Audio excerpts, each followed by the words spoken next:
holidays. Merry Christmas, y'all. Yeah! Hi, folks. Queen Rose here. How y'all doing? Well, I had made a video and posted it yesterday of my Big Fat Redneckified Life, Chapter 1. And it touched on a lot of my younger childhood and some of my time in foster care. And if y'all have not watched it, I recommend that you all go watch that first. And then you can come over to this one where I talk about the holidays. So, this is like Thanksgiving, Christmas, Halloween, things like that. Even though I went through a really rough time in my childhood, my favorite times of year, because it was always really good, is my holidays. Halloween. Mom loved the holidays. We all dressed up, and Mom would take us out, and we would get pillowcases full of candy. We'd fill up our treat bucket, and then we would, as soon as we got a treat bucket filled, we'd pour it out into a pillowcase, and then we'd go trick-or-treat some more. And back in the day, trick-or-treating used to go on up until the late hours of the night, as late as people wanted to stay up. And so it was like a lot of fun.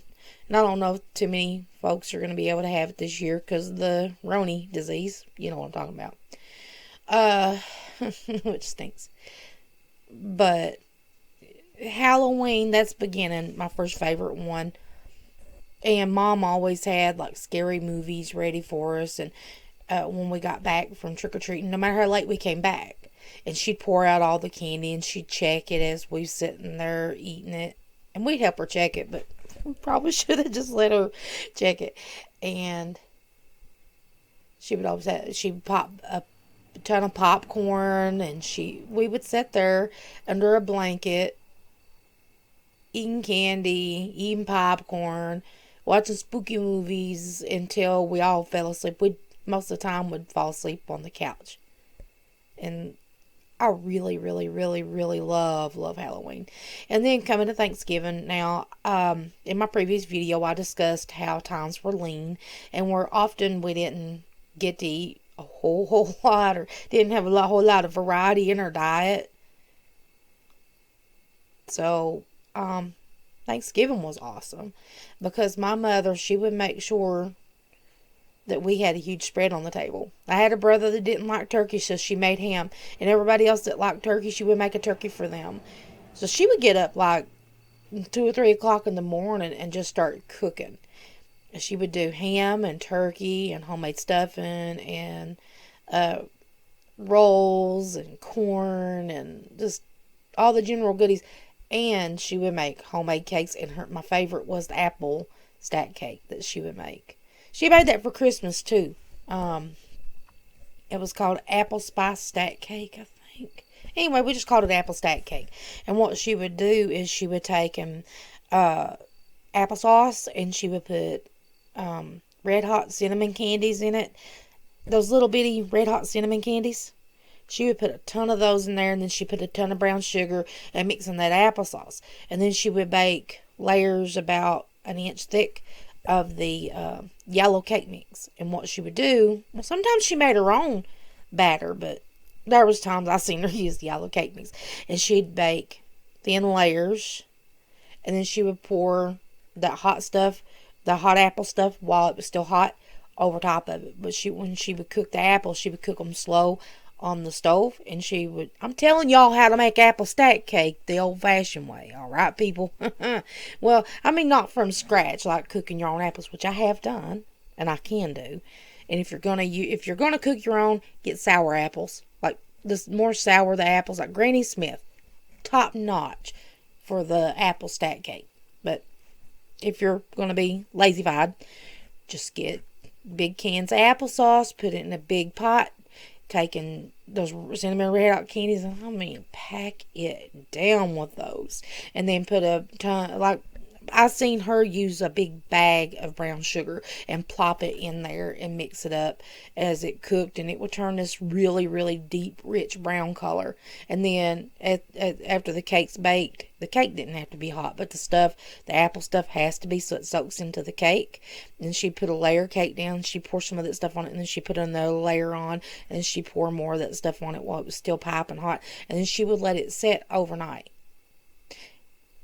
And, oh God, it tongue about slap your brains out trying to eat that. And I remember, fast forward to Christmas a little bit. I remember Christmas being awesome. I mean, we never got anything extravagant, but Mom always made sure we had something under the tree. And we were kind of really grateful kids, because, I mean, even if we got something small, it was just like, it was a big deal to us. And I remember when I was really little, because I felt bad for some reason for not being able to get everybody else a gift, I took my own toys and I took wrapping paper. Well, Mom had spare wrapping paper left over, and I'd wrap up my toys and I put them under the tree, and I wrote my brother Finley's name on it, and I wrote my brother James's name on one, and I wrote my sister's name on one, and then Mom, I wrote one on hers, and I always made her a homemade card. So she always got something cool anyway, you know. Everybody else didn't deserve a homemade card, but my mama, she always got, even if I just drew something on a piece of paper and folded it in half and said, "Love you, Mom, Merry Christmas," you know, I'd draw something on it and stuff. And one year I gave them all my toys. Of course, they snuck them back in my toy box later, and I never said much. I remember one year, every one of us, me, my two brothers, and my sister, well, I don't know how much Hetty chipped in. I don't know. Anyway, I know that all of us went in together and got Mama her first microwave. Yeah, that was cool. That was cool. Because Mom had been talking about wanting a microwave, wanting a microwave, wanting a microwave. And every household didn't have one at that time. I know, right? Back in the Stone Age. But, we chipped in and we wrapped it. We purposely wrapped it a bunch of times with a bunch of paper. And my brother, he kept it at his apartment until Christmas time. She didn't think she was going to get anything, because she usually didn't, because we usually didn't buy her nothing. But that year, my brother brought that in, and it had Mom's name on it. And Mom got so excited. That was Christmas morning. I mean, he did it early in the morning. Seeing her eyes light up.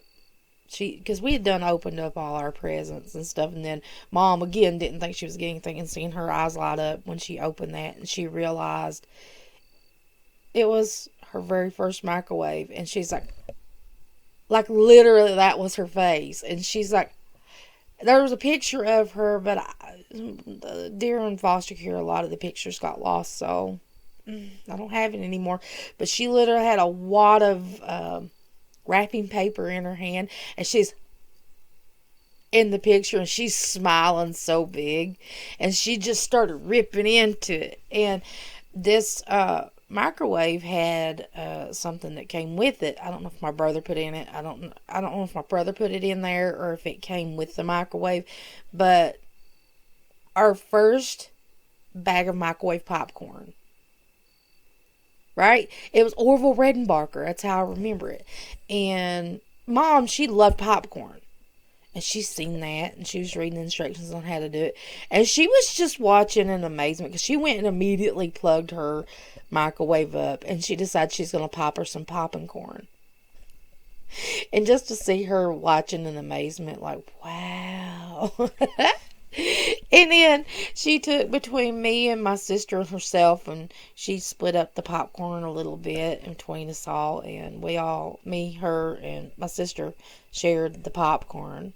And that was, yeah, I decided then I really, really like microwave popcorn. Probably ain't terribly good for you, you know, but it was good. And I remember I guess it was when I was 9. I think it was Christmas in 1989. Yes, I remember dates when it's important stuff I like. I got my first journal. Now, for a while I didn't use it, but then I started discovering, hey, I like writing about my life and writing gossip and Yeah, I wrote about my sister and making fun of her and her little crush she used to have on this guy named Mikey next door. Oh, he was a cousin of the person next door. But anyway, and that was a pretty cool Christmas. And that was one of the best gifts I believe I'd ever gotten because now I still write. I still write. But every single Christmas was always really, really good because we always had plenty to eat. Mom always made sure we had stuff under the tree. So, no matter what the rest of the year was like, no matter what the rest of the year was like, the holidays were always really, really wonderful. And I'm so thankful for at least those good experiences. Now, when I went to foster care, the first Christmas in foster care I was with David and Kathy Malone. And again, I said it in the other video and I'll say it in this video. I absolutely adore Miss Malone. Oh, she was an angel. And she had found out that all my Barbies were garbage pail Barbies, like literally Franken Barbies put together by pieces because we got them out of the garbage dump. So she decided she was going to get me my first Christmas Barbie.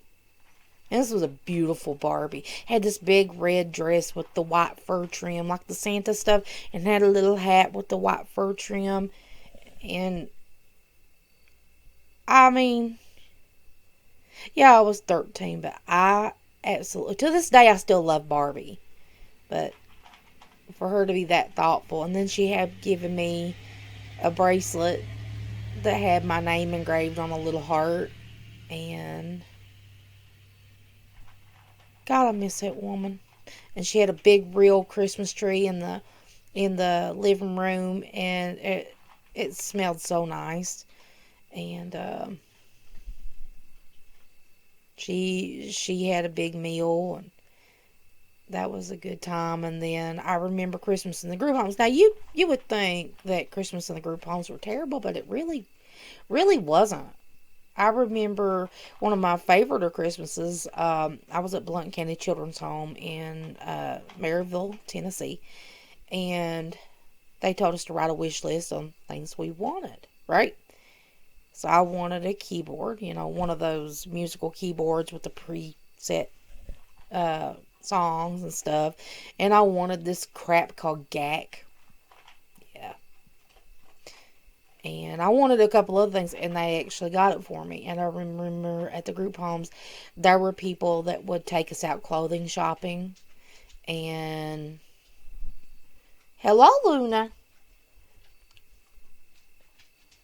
They would take and get us jewelry or take us to trips and stuff. Like we got to go see something called the Living Christmas Tree at one. It's in, I believe that was in Gatlinburg, Tennessee. It was after dark 30, so I don't know where we was. I also know it was really cool. They had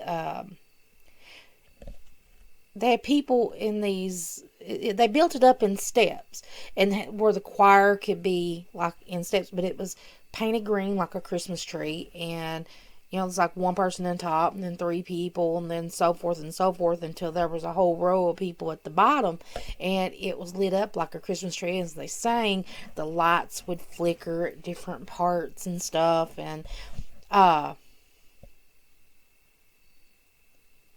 always been I always kind of really like Christmas music. I don't care if it's Christian music or the, just like Jingle Bells and Santa Claus coming to town and all that. I, I'm one of these freaks that on Christmas, starting Christmas morning, my radio or TV stays on Christmas stuff all day long. All day long. I absolutely love the holidays. And, I don't know. Oh, the coolest thing I got to do is what was the name? Adolescent Resource Center, ARC. Yeah, it was at ARC, and I believe that was in Knoxville, Tennessee. And one year they had us singing on the radio the 12 Redneck Days of Christmas. And that was great. We practiced for weeks and weeks and weeks for that. So, guys, it sucked being away from my own family, but foster care was the safer option. And when I talk bad about my foster care experience, I'm just talking about the individual people and maybe some improvements they need to make on the system. I'm not damning the system because there's people that are safer in the system than they are at home. And yeah, I missed Christmas. I missed Christmas with Mom the most because she did it up right. I remember the whole table would be full of food, and she was always really wonderful. Even if she was a butthole the rest of the year, she was really wonderful. Starting around about Thanksgiving and all the way to New Year's, and then it seemed like after the holidays was over, she went back to being her. You know? And I'll always remember and miss the holidays with my mom because and she never did anything extravagant. Like, okay, one of my other favorite things she used to do, she used to get these great big old peppermint sticks, and they were fat. I think they were called Big Johns. They were big, fat, long peppermint sticks, and she would buy one of those, and then she would take and bust it with a hammer. That way, so we could eat the little pieces of peppermint, and then in our stockings, we didn't get fancy stuff, money or anything. She'd put nuts and fruit. She would give us a little bit of candy, and then she'd always get us crayons and a coloring book and stick it down in there, and tangerines, and we'd sit with our nutcracker and the tangerines and the nuts and everything, and just sit and just we'd be watching some Christmas stuff or listening to Christmas music. Now, we liked also to our local radio station WNTT. What we would do was me, Mom, and my sisters, we would write down all the songs we would like to hear, and then we would call WNTT and call the request line and request. It was a country station, by the way, so we'd request stuff like Dolly Parton, Silver and Gold, and we would Grandma Got Run Over by a Reindeer. I don't know, just a bunch of different ones. And we would take turns calling the radio station over and over and over again. And I remember one time they said, well, we have lots of listeners this morning. I'm like, no, you don't. Oh, jeez. But that was okay. That was great. Listen, y'all got families. Love them. Enjoy them. Don't complain about what you don't get. Don't be a jerk. Be grateful for what you got. Because you never know when it'll all get taken from you tomorrow. You know what I mean? You got kids, scoop them up in your arms, give them a big hug. Make them memories so they'll have memories to remember forever. Do cool stuff. Don't just drift through life. Don't sit on your cell phones. Especially not during Christmas. Christmas is for them babies to have memories when they get older. And they can look back and say, hey, I remember that time with Mom or Dad. Scoop them up and love them. Well, I guess that's about all I really got to say. No, holidays were awesome. And yes, I know I've made this video just right before Halloween, but somebody requested that I talk about the holidays. So, here I am, talking about the holidays, and how grateful I am for the experiences I had. Even if I didn't always get, well, even if I didn't always get anything fancy or anything, I was happy with what I got. And I loved my family, and I just really enjoy the holidays. And I still, to this day, I will make a big old turkey. I will take and roast a big old turkey, and I'll make homemade stuffing just like Mom did. I've took the best parts, what she left. Oh, there was something. talking about growing up poor during Christmas and appreciating what you have. We didn't have a Christmas tree one year, but there was a garbage dump down below us, and there was a Christmas tree in there, but it didn't have a stand. So Mom jury rigged the stand up, and she took duct tape, wrapped it tight, and then kind of leaned it in the corner, and then we would decorate that one side. But she was one of them ones that loved to over decorate, so we had so many decorations you couldn't even see the tree.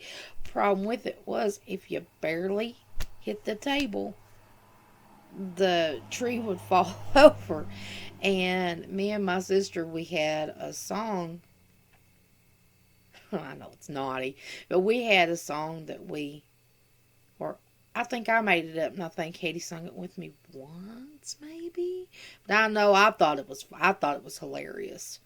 But it was an ode to our Christmas tree. And guess what? I'm gonna sing it for y'all. It's pretty short and sweet, so it's oh Christmas tree, why have you fallen? We took duct tape and wrapped it tight, but you won't stay up but half the night.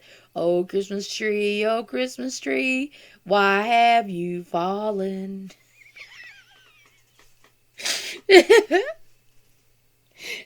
Good times, man, good times. You know, growing up poor, you have some unique experiences sometimes. And you gotta worry about the tree falling over, or if you get the cheap dollar store angel, is it gonna catch on fire? Let me tell you, every year my mom had an angel on top tree. Every stinking year, it would catch on fire. So Mom finally gave up on angels and she used stars. Never had that problem again. But every time she used an angel on top of the tree, the lighted angels, they would catch on fire. And to this day, I won't use an angel on my tree whatsoever. I mean, not a lighted one anyway. If I put angels on the tree, they're not lighted, because I'm like, what if I leave it plugged in overnight and it catches on fire? Yeah. But anyway, that's all. So I thank y'all for joining me. Please remember to like and subscribe and leave your comments below and tell me about y'all's Christmases, or your favorite Christmas memories, or your favorite Thanksgiving memories, or your favorite Halloween memories. I want to hear it. Alright. Boom Rose out. Love you guys. And stay tuned, because I have a little treat at the end of this video. And listen, I know it ain't nowhere near Christmas. It ain't even Thanksgiving. It ain't even Halloween yet. But I made it, and it's kind of cute as a button today. So stick around. Watch the ending of the video. And I love you guys. And I hope to see y'all soon. Bye.